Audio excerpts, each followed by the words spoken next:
The Remington Group is building an entire downtown core from the ground up. The $4 billion downtown Markham development is one of the country's most ambitious real estate projects, and the centerpiece is a $325 million NHL-sized arena right in the middle of it all. Rudy Brady is the CEO of Remington Group and joins us in studio now. Rudy, great to have you here. I got to ask you, you're building an NHL stadium, hockey rink in the middle of downtown Markham. Who do you think is going to play in there? I hope an NHL team. Are you in part of the? Are you trying to bring an NHL team there? Because, well, truthfully, we are in negotiations with the city of Markham to build an arena. They came to us a couple of years ago and asked if we would contemplate it, and we said we would consider it. Yes, it's a difficult thing to exactly see what the impact of an arena would be on your remaining lands, because it's been done so seldom. So it's very difficult to find an example of it. We do know it's expensive, and we do know that it's probably a little of altruism and a little bit of self-interest. The self-interest part was hopefully the remaining lands may go up in value, but the altruistic part is that it's a large investment in an arena that is very seldom done by the private sector. When you look at this development in Markham, I want to broaden it out to, we think of a lot of development going on in the core of big cities, whether it's Toronto or Vancouver. We're looking at Markham. Being a Toronto-born girl, I always think of that as sort of way out nowhere. Of course, it isn't now. It's a booming city on its own. Why a place like Markham, or why places outside of the downtown core? Well, actually, this is a concept that we can't take full credit for. The city of Markham came up with an idea in the 1990s about building a mini city within the city. At that time it was a town, but now it just recently became a city. And we embraced it at Remington, and we had some land holdings there. And at that time we thought it was a little bit too aggressive and too far-sightedness, because there were no condos in Markham at that time. Markham was a typical suburban 50-foot lot, white picket fence, single-family home. So we waited and waited, and then finally the market came to that place, and Markham has grown fantastically. It has a very, very strong Asian demographic situation, and we've been there now since the 1970s, and it is going to be a city within a city.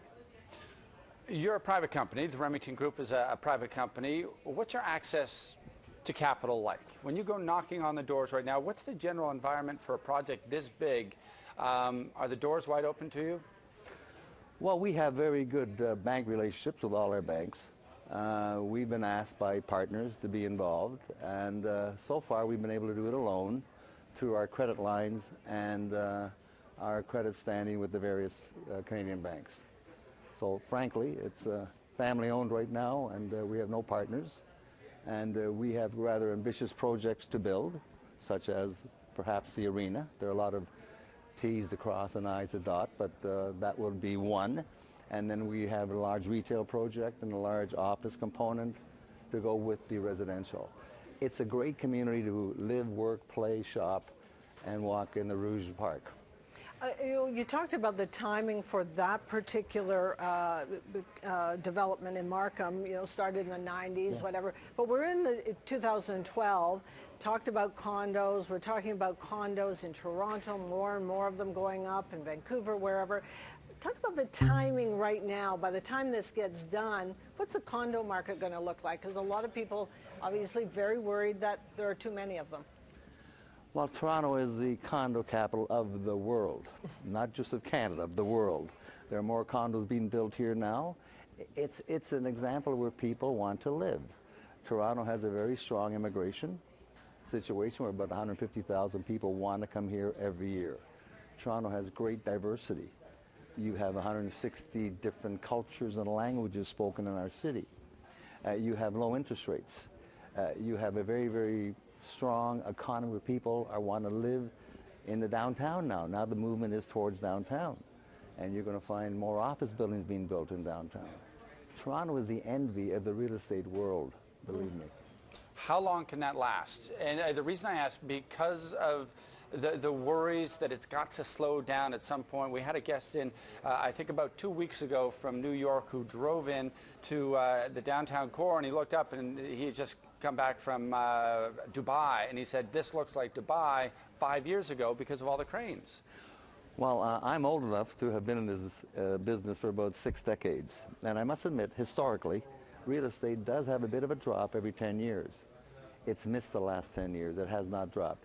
It had a bit of a slowdown in 07 and 08 when you had the bit of a recession there, or deep recession, not depression. But right now, people want to live in Toronto, and I haven't seen it. I don't expect to see it for the next few years. I see the stock market going up. I see commodity prices improving. I see the real estate market improving in Toronto. I mean, don't get me wrong, real estate developers are optimistic at heart, and I'm one of them. Because we have people, of course, right across the country watching this show and listening to you in other centers across the country. Do you have words of advice for them who may be embarking on similar opportunities? Well, I don't think other cities have the same thing that Toronto has going for it. I don't think we have the diversity. I don't think they have the immigration. Everyone wants to live here, and I can't blame them. When you look at 7 million people in GTA, when you look at the crime, the safety, the security of Toronto, sure, we have some crime, I don't deny that. But comparison to the people we have, it is a very, very good record, which is a compliment to our security system. So I think there are many, many reasons why they want to live here. In Markham particularly, there's an ethnicity developing, there's a demographic developing where family and work is very important to the Asian community. What about Remington? Where else are you going to put your footprint across this country, across the world? Well, yeah, we are working downtown Toronto also. We have a large development in the Etobicoke on the Queensway. We have another one we're contemplating on King Street. So we're not strictly Markham, but I have to tell you, our heart is in Markham, yeah. Okay, Rudy, thank you very much for joining us this morning. You're very welcome. Rudy Brady, CEO, Remington Group, and he joined us here in the studio.